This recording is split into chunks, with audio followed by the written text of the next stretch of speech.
खबरों में आगे बढ़ेंगे, नेशन एट 9 का रुख करेंगे और खबरों की शुरुआत बिहार से होगी, जहां जहां मुख्यमंत्री नीतीश कुमार की ओर से आयोजित विपक्षी दलों की बैठक 23 जून को पटना में होने वाली है। बैठक में कांग्रेस अध्यक्ष मल्लिकार्जुन खड़गे, राहुल गांधी, पश्चिम बंगाल की मुख्यमंत्री ममता बनर्जी, आम आदमी पार्टी के राष्ट्रीय संयोजक और दिल्ली के मुख्यमंत्री अरविंद केजरीवाल, साथ ही कई वाम दलों के नेताओं ने भी शिरकत करने की ठानी है, सहमति जता दी है।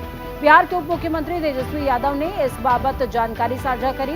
पटना में राष्ट्रीय जनता दल और जनता दल यूनाइटेड की ओर से आयोजित संयुक्त संवाददाता सम्मेलन के दौरान जेडीयू के राष्ट्रीय अध्यक्ष राजीव रंजन सिंह उर्फ लल्लन सिंह ने दावा किया कि राहुल गांधी, ममता बनर्जी, अरविंद केजरीवाल और वाम दलों के नेताओं ने एक साथ बैठने और अगले साल के लोकसभा चुनावों को लेकर रणनीति तैयार करने पर सहमति जताई है। साथ ही लल्लन सिंह ने कहा कि देश अघोषित आपातकाल की स्थिति देख रहा है। सभी समान विचारधारा वाले दलों की सर्वोच्च प्राथमिकता देश को बीजेपी से छुटकारा दिलाना है।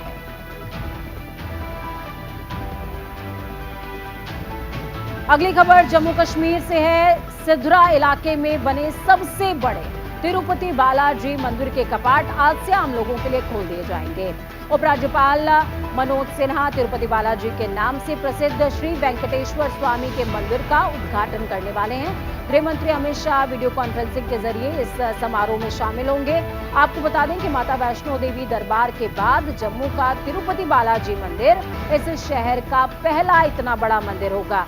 तिरुपति बालाजी मंदिर भारत के सबसे प्रतिष्ठित तीर्थ स्थलों में से एक है।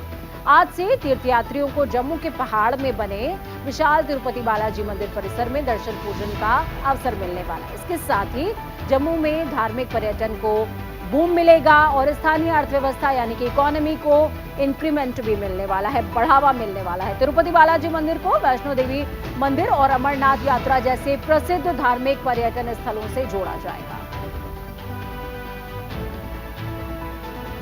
अगली खबर दिल्ली से है, जहां पर बीते दिनों पहलवानों के साथ तकरीबन 6 घंटे की बातचीत चली थी।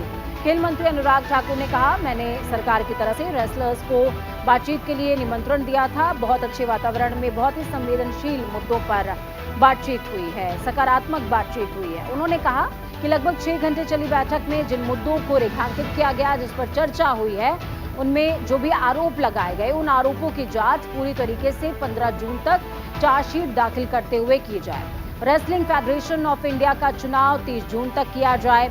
अनुराग ठाकुर ने बताया कि पहलवानों ने मांग की है कि रेसलिंग फेडरेशन की इंटरनल कंप्लेंट कमेटी बनाई जाए, जिसकी अध्यक्षता कोई महिला करे। जब तक रेसलिंग फेडरेशन ऑफ इंडिया के चुनाव नहीं होते, तब तक एडहॉक कमेटी पर 2 कोच का नाम प्रस्तावित किया गया। टेक्निकल दिक्कतों को दूर करने के लिए 2 कोच रखने का सुझाव दिया गया है। खबरों में बात होगी मणिपुर की, जहां बीते महीने शुरू हुई हिंसा थमने का नाम नहीं ले रही है। गृह मंत्री अमित शाह के दौरे के बाद स्थिति कुछ हद तक नियंत्रण में जरूर थी, लेकिन बीते रविवार से राज्य एक बार फिर से हिंसा की चिंगारियों से जूझ रहा है। पश्चिम इंफाल जिले में भीड़ ने एक एम्बुलेंस को रोककर उसको आग के हवाले कर दिया। इस घटना में एम्बुलेंस में सवार 8 साल के बच्चे, उसकी मां और एक रिश्तेदार की मौत हो गई। इस घटना के बाद से राज्य में जातीय तनाव और भड़कने की आशंका जताई जा रही है। रिपोर्ट्स की अगर माने तो जनजाति से संबंधित रखने वाले 8 वर्षीय तोसिंग हैंगिंग और मेइती जाति की उसकी मां मीना हैंगिंग हिंसा भड़कने के बाद से कंगचुक में बने असम राइफल्स के राहत शिविर में रह रहे थे। इस इलाके में 4 जून की शाम को अचानक गोलीबारी शुरू हो गई। एक गोली शिविर में मौजूद तोसिंग हैंगिंग के सिर में लग गई। अस्पताल ले जाते समय भीड़ ने एम्बुलेंस को आग के हवाले कर दिया, जिसकी वजह से ये नृशंस देखने को मिला। अगली खबर पश्चिम बंगाल से है, जहां पर मुख्यमंत्री ममता बनर्जी ने बीते दिन ओडिशा में रेल दुर्घटनाओं के पीड़ितों के परिवारों को अनुग्रह राशि के चेक और नौकरी नियुक्ति पत्र वितरित किए हैं। सीएम ममता बनर्जी ने कोलकाता के नेताजी इंडोर स्टेडियम में ओडिशा के बालासोर में 2 मई शुक्रवार की शाम हुई भीषण ट्रेन दुर्घटना में मारे गए लोगों के परिवार के सदस्यों को जॉब लेटर्स और चेक डिस्ट्रीब्यूट किए हैं। इस दौरान उन्होंने कहा, इतना बड़ा रेल हादसा हुआ, इसे दबाया ना जाए। क्यों ये रेल हादसा हुआ है, आपने पुलवामा देखा था ना, क्या कहा था वहां के राज्यपाल ने, इसलिए सच सामने आना चाहिए। रेल हादसे की जांच न करके सीबीआई की टीम 14-15 नगर निगम में घुस गई है, नगर उन्नयन विभाग में घुस गई है। ये सब करके आप सच दबा नहीं सकते। अगली खबर महाराष्ट्र से आ रही है, जहां एनसीपी प्रमुख शरद पवार लोकसभा चुनावों को लेकर बड़ा बयान देते नजर आए। उन्होंने राजनीतिक पार्टियों को चुनाव लड़ने के लिए नसीहत दी। शरद पवार चीफ ने कहा कि राजनीतिक दलों को पहले आकलन करना चाहिए और उसके अनुसार उन सीटों से चुनाव लड़ना चाहिए जहां उनके जीतने की क्षमता ज्यादा हो, प्रबलता हो। उन्होंने कहा, ऐसा नहीं है कि आप सिर्फ चुनाव लड़ें ताकि सत्तारूढ़ दल को इससे मदद मिल सके। शरद पवार के बयान ऐसे समय में आए हैं जब पटना में 23 जून को विपक्षी दलों की बैठक होने वाली है। अगली खबर उत्तर प्रदेश से, जहां लखनऊ में बीते दिन गैंगस्टर संजीव माहेश्वरी जीवा की कोर्ट परिसर के अंदर गोली मारकर हत्या कर दी गई। इस हत्या की जांच के लिए मुख्यमंत्री योगी आदित्यनाथ ने एसआईटी गठित करने का आदेश दिया। 3 सदस्यों की एसआईटी में ADG technical Mohit Agarwal, IPS Nilabja Chaudhary, Ayodhya के आईजी प्रवीण कुमार होंगे। 1 हफ्ते के अंदर जांच पूरी करने के निर्देश दिए गए हैं। तो वहीं इस हत्या के तुरंत बाद अदालत परिसर पहुंचे लखनऊ के पुलिस आयुक्त एबी शिरोडकर ने कहा कि लखनऊ जेल में बंद संजीव माहेश्वरी जीवा को एक मामले में सुनवाई के लिए अदालत लाया गया था, जहां हमलावर की ओर से गोली मारकर उसकी हत्या कर दी गई। कुख्यात गैंगस्टर संजीव जीवा को मुख्तार अंसारी गिरोह का सदस्य माना जाता था। वो बीजेपी के एक नेता की हत्या का आरोपी भी था। बुधवार को किसानों को बड़ी खुशखबरी दी है सरकार ने खरीफ फसल का न्यूनतम समर्थन मूल्य बढ़ाने की घोषणा की। प्रधानमंत्री मोदी की अध्यक्षता में हुई आर्थिक मामलों की मंत्रिमंडलीय समिति की बैठक में खरीफ की 17 फसलों के न्यूनतम समर्थन मूल्य को बढ़ाने की मंजूरी दी गई है। सरकार ने मूंग दाल का समर्थन मूल्य सबसे ज्यादा यानी कि 10% इंक्रीज किया है। धान का मिनिमम सपोर्ट प्राइस 143 रुपए बढ़ाकर 2183 रुपए प्रति क्विंटल कर दिया गया है। केंद्रीय मंत्री पीयूष गोयल ने कहा, इस कदम का मकसद किसानों को धान की खेती के लिए प्रोत्साहन देना और उनकी आमदनी बढ़ाना है। पीयूष गोयल ने आगे कहा कि सामान्य ग्रेड के धान का एमएसपी 143 रुपए बढ़ाकर यानी कि 2040 रुपए से 183 रुपए प्रति क्विंटल किया गया है। ए ग्रेड के धान का एमएसपी 163 रुपए बढ़ाया गया है, जो कि 2203 रुपए से 2203 रुपए प्रति क्विंटल कर दिया गया है। मूंग का एमएसपी अब 8558 रुपए प्रति क्विंटल हो गया है। ये पिछले साल 7755 रुपए प्रति क्विंटल हुआ करता था। खबरों में एक बार फिर से रुक करेंगे दिल्ली का ही, जहां पर पूर्वी दिल्ली को मुख्यमंत्री अरविंद केजरीवाल एक और सौगात देने जा रहे हैं। सीएम अरविंद केजरीवाल आज सूरजमल विहार स्थित गुरु गोविंद सिंह इंद्रप्रस्थ यूनिवर्सिटी के पूर्वी कैंपस का उद्घाटन करेंगे। दिल्ली सरकार के शिक्षा मंत्री आतिशी ने ये जानकारी दी।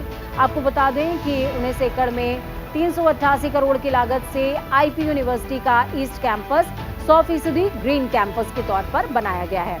इसके मुख्य एकेडमिक ब्लॉक के पूरे छत के डिजाइन में सोलर पैनल्स लगाए गए हैं, यानी कि कैंपस के आधुनिक डिजाइन की वजह से यहां बिजली की खपत कम होने वाली है। साथ ही कैंपस अपने लिए खुद बिजली उत्पादित करेगा।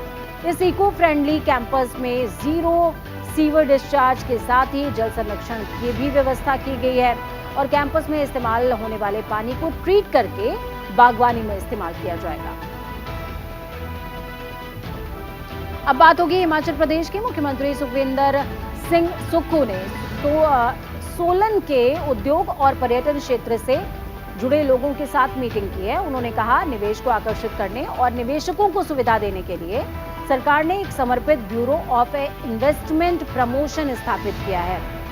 इसकी योजना बनाई है। ये ब्यूरो निवेशकों को एक तय समय सीमा के भीतर एक ही मंच पर सभी जरूरी चीजें मुहैया कराएगा, रिसोर्सेज मुहैया कराएगा। ये ब्यूरो राज्य के साथ निवेशकों को होने वाले वित्तीय नुकसान से बचाने का भी काम करेगा। बैठक के दौरान 29 परियोजनाओं की समीक्षा की गई। सुक्खू ने कहा, सरकार हिमाचल को हरित ऊर्जा राज्य बनाने पर विशेष बल दे रही है। सरकार विकसित सुनिश्चित करने के लिए देश की पहली ग्रीन हाइड्रोजन नीति भी लाएगी। अगली खबर छत्तीसगढ़ से आ रही है, जहां पर इस साल होने वाले विधानसभा चुनावों को लेकर कांग्रेस ने संभागीय बैठकों का दौर शुरू कर दिया है। इसी कड़ी में आज दुर्ग में संभागीय बैठक होगी। इससे पहले कांग्रेस ने बिलासपुर में संभागीय बैठक की थी। बैठक में मुख्यमंत्री भूपेश बघेल, कांग्रेस के प्रदेश प्रभारी कुमारी शैलजा और पीसीसी चीफ मोहन मरकाम सहित हजारों कार्यकर्ता और नेता शामिल हुए। बैठक में 2023 विधानसभा चुनावों में कार्यकर्ताओं को बिलासपुर संभाग के सभी यानी कि 24 सीट जीतने का मंत्र दिया गया। बैठक खत्म होने के बाद सीएम बघेल ने कहा, अभी संभागीय बैठक का दौर चल रहा है, इसके बाद विधानसभा स्तरीय बैठकों का दौर चालू हो जाएगा और जानकारियां भी ली जाएंगी। खबरों में बात होगी पंजाब की, जहां पर नेताओं के बीच जुबानी जंग तेज हो गई है। पिछले हफ्ते जालंधर की अगर बात करें, कांग्रेस नेता नवजोत सिंह सिद्धू, जो कि बयानवीर भी कहे जाते हैं, सीएम भगवंत मान पर टिप्पणी करते नजर आए। तो वहीं सीएम मान ने सिद्धू को उन्हीं की शैली में जवाब दिया। मान ने कहा, मैं सिद्धू के कहे का जवाब उन्हीं के तरीके से दूंगा। दरअसल नवजोत सिंह सिद्धू ने कहा था, मान बदलाव करके चले थे, घर वाली के बिना और क्या बदला है।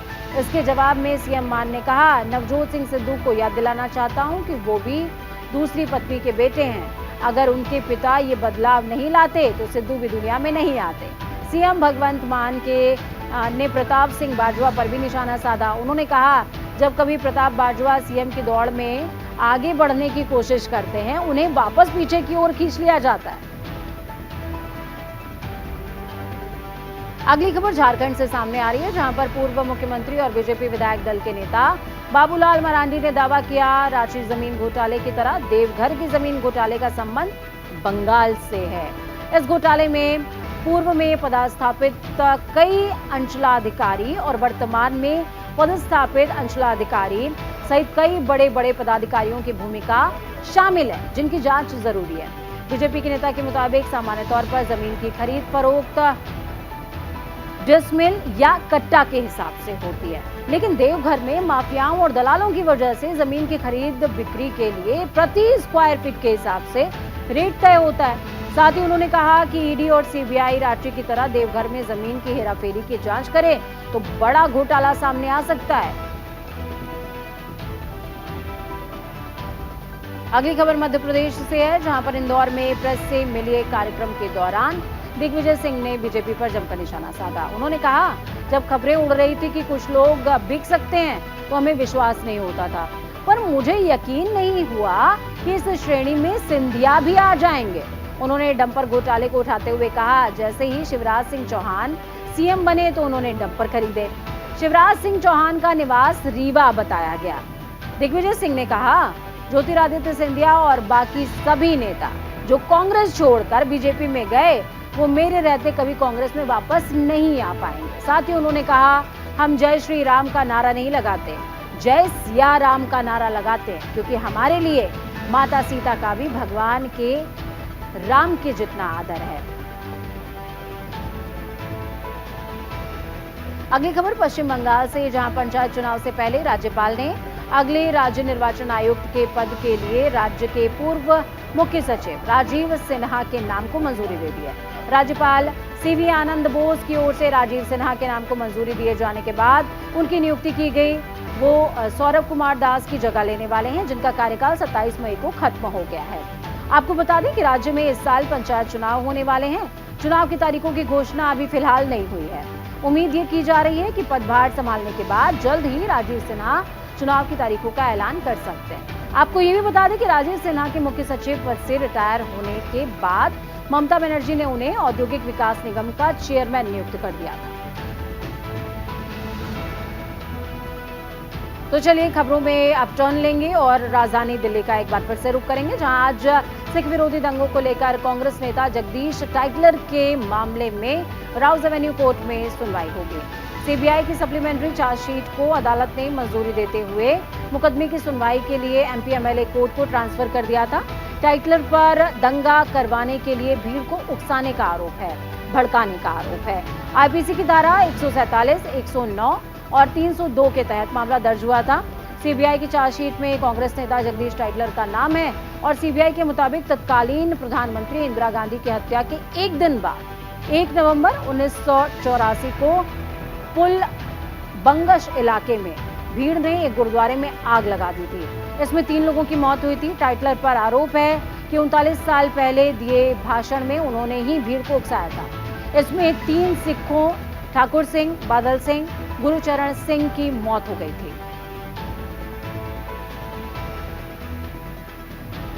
अगली खबर दिल्ली से, माफ कीजिएगा, हरियाणा से सामने आ रही है, जहां जिंद में आम आदमी पार्टी तिरंगा यात्रा के जरिए अपनी ताकत दिखाएगी। तिरंगा यात्रा में करीबन 1 किलोमीटर तक दिल्ली के सीएम अरविंद केजरीवाल और पंजाब के मुख्यमंत्री भगवंत मान कार्यकर्ताओं के साथ पैदल सफर तय करने वाले हैं।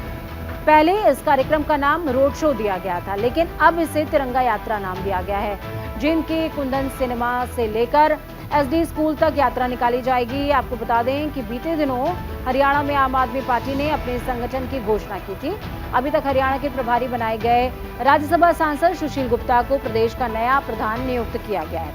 इसके अलावा अनुराग ढांडा को स्टेट सीनियर वाइस प्रेसिडेंट बनाया गया है, जबकि पूर्व सांसद अशोक तंवर को याद कीजिए, जो कि अपनी सरकार के विरुद्ध खड़े हो गए थे, कांग्रेस में थे पहले अशोक तंवर, चुनाव प्रचार कमेटी का चेयरमैन नियुक्त किया गया है। अब बात करते हैं महाराष्ट्र की कोल्हापुर की। औरंगजेब और मैसूर के शासक रहे टीपू सुल्तान की तारीफ में एक सोशल मीडिया पोस्ट को लेकर 2 गुटों में हिंसा हो गई, झड़प देखने को मिली। इनमें दोनों तरफ से जमकर लाठी डंडे चले और पथबाजी हुई। हालात काबू करने के लिए पुलिस को धरातल पर उतरना पड़ा, और सिर्फ उतरना ही नहीं पड़ा बल्कि लाठीचार्ज तक करना पड़ा है। कुछ हिंदू संगठनों ने विरोध प्रदर्शन और बंद का आह्वान किया था, तभी कुछ उपद्रवियों ने पत्थरबाजी शुरू कर दी, जिसकी वजह से पुलिस को उनके खिलाफ बल प्रयोग तक करना पड़ा। लेकिन अभी भी इलाके में तनाव बना हुआ है, जिसको देखते हुए पुलिस ने इलाके में 19 जून तक धारा 144 लागू कर दी है। साथ ही इस मामले में पुलिस ने 2 लोगों को हिरासत में भी लिया है। इन दोनों पर भड़काऊ पोस्ट करने और उसे सर्कुलेट करने का आरोप है। फिलहाल मामले में गंभीरता को देखते हुए मौके पर आईजी रेंज और एसपी सहित भारी तादाद में पुलिस बल तैनात है और क्षेत्र छावनी में तब्दील हो चुका है। अगली खबर देवभूमि उत्तराखंड से, जहां पर मोदी सरकार के 9 साल पूरे होने पर बीजेपी का महाजनसंपर्क अभियान जोर पकड़ रहा है, जिसके दूसरे चरण की शुरुआत आज से हो जाएगी। इस अभियान के तहत बीजेपी प्रदेश में पार्टी के वरिष्ठ नेताओं के साथ संपर्क करेगी और उन्हें एकजुट करने की कोशिश भी करेगी। इस अभियान के लिए बीजेपी के सभी मंत्रियों की ड्यूटी लगाई गई है। अब ये ड्यूटी कैसे होगी? कार्यक्रम को लेकर प्रदेश की सभी विधानसभा सीटों पर कार्यक्रम आयोजित किए जाएंगे। सभी 70 विधानसभा सीटों पर पार्टी के उन सभी वरिष्ठ नेताओं से मुलाकात होगी जो सरकार या फिर संगठन के किसी भी दायित्व में रहे हों। दूसरे चरण के इस अभियान के लिए संगठन ने पूरा खाका तैयार कर लिया, जिसके लिए संगठन स्तर पर कार्यक्रम के प्रभारी और सह प्रभारी भी नियुक्त किए गए। इसके साथ ही 5 लोकसभा सीटों पर प्रबुद्ध जन सम्मेलन भी आयोजित होंगे, जिसमें मुख्यमंत्री से लेकर मंत्री शामिल होंगे। वक्त यहाँ पर छोटे से ब्रेक का। ब्रेक के उस पार खबरों का सफर लगातार जारी रहेगा। बने रहिए न्यूज इंडिया के साथ, क्योंकि हम हैं राष्ट्र की आवाज।